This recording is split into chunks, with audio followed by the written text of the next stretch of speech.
Deputy CM बनने के बाद आवास आवंटित होता है तब न डिप्टी सीएम का आवास हो। ये आवास उनको मंत्री के रूप में दिया गया है। और सबसे पहली बात है कि कोई आवास तरनांकित नहीं होता है, मतलब ईयर मार्क नहीं है। जिस अखबार में छपा है उस अखबार के भी चीफ एडिटर को लिख के बताया गया है कि भाई आपका अखबार तो माना जाता है कि बहुत रेपुटेशन वाला अखबार है। आप इस तरह की भ्रामक, तथ्यहीन, दुर्भावनापूर्ण, अवमाननाजनक खबरें कैसे प्रकाशित हो रही हैं। 5 देश रत्न मार्ग पहले भी चर्चा का विषय बना रहा है और आप जानते हैं कि जैसे ही स्वास्थ्य मंत्री निशांत कुमार को 5 देश रत्न मार्ग आवंटित किया गया, तब से बिहार की सियासत अब एक अलग मोड़ ले रही है। आपको पता है कि डिप्टी सीएम रहते सम्राट चौधरी यहाँ 5 देश रत्न मार्ग में रह रहे थे और गृह मंत्री भी रहे उस समय। अब यह चर्चा का विषय बन रहा है कि क्या निशांत कुमार को नया पद मिल सकता है, क्या निशांत कुमार का जो इशारा है यानी आवंटित जिस तरह से आवास हुआ है, क्या उप मुख्यमंत्री की तरफ यह इशारा है। क्योंकि 5 देश रत्न मार्ग जो है पहले मुख्यमंत्री सम्राट चौधरी के आवास से जुड़ा था, अब इस पर सियासत चल रही। पहले इस पर बयान देखिए, उप मुख्यमंत्री विजय चौधरी ने क्या कुछ कहा है। साथ ही पत्रकारों ने रोशन आनंद से जुड़े सवाल और जिस तरह से विजय चौधरी पर आरोप लगा कि 10.5 बीघा लगभग जमीन जो है वो रास्ते तय कर दिए जाते हैं हाईवे के, और इसलिए क्योंकि उनके परिवार उप मुख्यमंत्री के परिवार रिश्तेदार को इस हाईवे के मोड़ने से जो है वो लाभ होगा, इसके लिए पहले वो बयान सुनिए क्या कुछ कह रहे हैं उप मुख्यमंत्री विजय चौधरी। डिप्टी सीएम बनने के बाद आवास आवंटित होता है तब न डिप्टी सीएम का आवास होता है। ये आवास उनको मंत्री के रूप में दिया गया है। और सबसे पहली बात है कि कोई आवास तरनांकित नहीं होता है, मतलब ईयर मार्क नहीं है।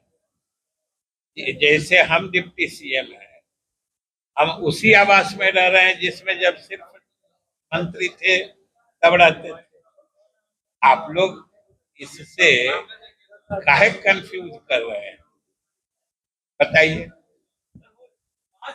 और डिप्टी सीएम बनने नहीं बनने को उस किसी आवास में जाने नहीं जाने से कोई मतलब नहीं होता है।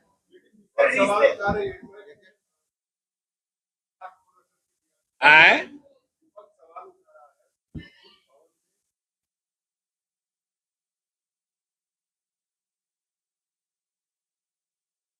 हमने देखा है कि पिछले वर्षों में उसमें ज्यादातर मंत्री ही रहे हैं। सवाल कोई उठाते हैं तो आप तो उनसे क्यों नहीं पूछते हैं कि किस आधार पर ये सवाल उठा रहे हैं। आज अगर हम डिप्टी सीएम के रूप में जिस आवास में हैं, मेरे बाद वो डिप्टी सीएम का आवास हो जाएगा। कोई आदमी सवाल उठाते हैं तो आप भी सीधे सवाल ग्रहण मत कर लीजिए, जरा अपने भी सोचिए कि आज हम डिप्टी सीएम हैं, हम आवास में रह रहे हैं 5 नंबर सर्कुलर रोड। अब आज के बाद से अगर जो दूसरे आएंगे तो उनको कहा जाएगा जी ये क्यों आ गए, ये डिप्टी सीएम का आवास है। बस लगता है कोई सवाल ही नहीं है।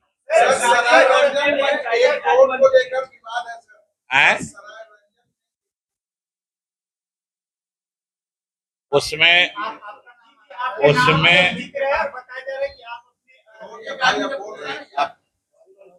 हो गया ना। इस प्रकरण के संबंध में जिनको जो पूछना है एक एक करके पूछ लीजिए। सब आदमी एक साथ हो गया।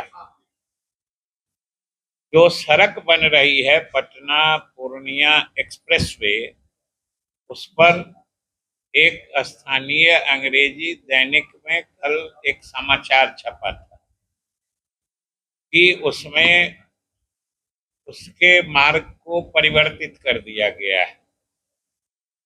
इस संस्था, वो भारत सरकार की संस्था है NHAI, national highways authority of India, जो उस सड़क का निर्माण कर रही है। उसने कल अपना इस संबंध में क्लैरिफिकेशन जारी कर दिया है।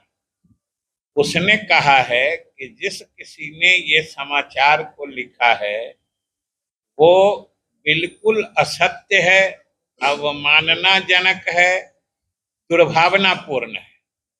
ये हम अपनी तरफ से नहीं कह रहे हैं। जिस संस्था पर आरोप लगाया गया कि उसने मार्ग परिवर्तित कर दिया गया, और जिनको अगर इसके बारे में कोई दिक्कत है तो कॉपी मेरे पास है, उसमें अनेक बातें कही गई कि इस तरीके से, यहाँ तक कि जिस अखबार में छपा है उस अखबार के भी चीफ एडिटर को लिख के बताया गया है कि भाई आपका अखबार तो माना जाता है कि बहुत रेपुटेशन वाला अखबार है, आप इस तरह की भ्रामक, तथ्यहीन, दुर्भावनापूर्ण, अवमाननाजनक खबरें कैसे प्रकाशित हो रही हैं, ये आपको देखना चाहिए। और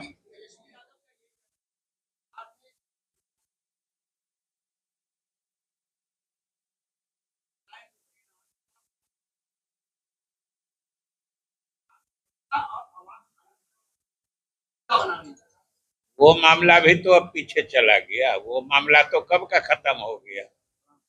और नीट का मामला बिहार का मामला है, नीट का मामला बिहार का मामला है। उसमें तो कहाँ राजस्थान, कहाँ महाराष्ट्र, सब जगह ओरिजिनल लीक पॉइंट जो है वो सब धड़ा के लोग जा रहे हैं। और जो लोग भी इसमें दोषी पाए जा रहे हैं सबके खिलाफ कार्रवाई हो रही है। भारत सरकार ने ही इस मामले को गंभीरता से लिया है और सुप्रीम कोर्ट में भारत सरकार ने कहा है कि प्रधानमंत्री ने स्वयं निर्देश दिया है कि नीट पेपर लीक के मामले में जो भी दोषी पाए जाते हैं उनके खिलाफ तो कार्रवाई की जाए, और साथ ही जांच इतनी गहराई से हो कि असली दोषी को भी कानून के हवाले किया जाए। और दोषी एक एक करके पकड़ाते जा रहे हैं, वो हवालात में चले जा रहे हैं। इससे किसको तकलीफ हो रही है? नहीं तो अगर अगर ये हो रहा है कि नीट के पेपर लीक करने वाले को सरकार या पुलिस खोज के निकाल के कानून के हवाले करके उनको हवालात में डाल रही है, किनको तकलीफ हो रही है ये ना बता दीजिए, किसको तकलीफ हो रही है?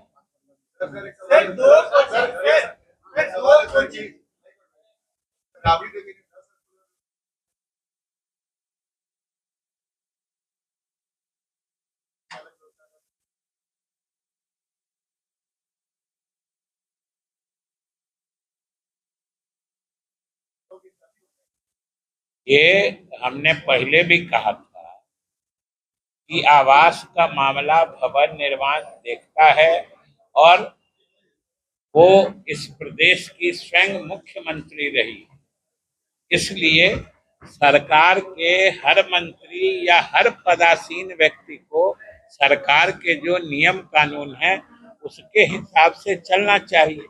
और हम समझते हैं कि अगर उन्होंने कुछ लिखा है उसमें जो फैक्ट होगा, तथ्य होगा, उसके आधार पर सरकार जरूर फैसला लेगी। तो आपने स्पष्ट सुना कि निशांत कुमार पे विजय चौधरी क्या कर रहे हैं, साथ ही रोशन आनंद सर जो विवादों के लेकर के शिक्षण संस्थान, आप जानते हैं कि बीते 2 जून को घटना होती है, 3 जून को खान सर जो है अपने बयान से वापस आ जाते हैं, यानी कि लौट जाते हैं, पलटी मार देते हैं। और इस पर सारे मुद्दों पर उप मुख्यमंत्री ने अपनी बातें स्पष्ट की।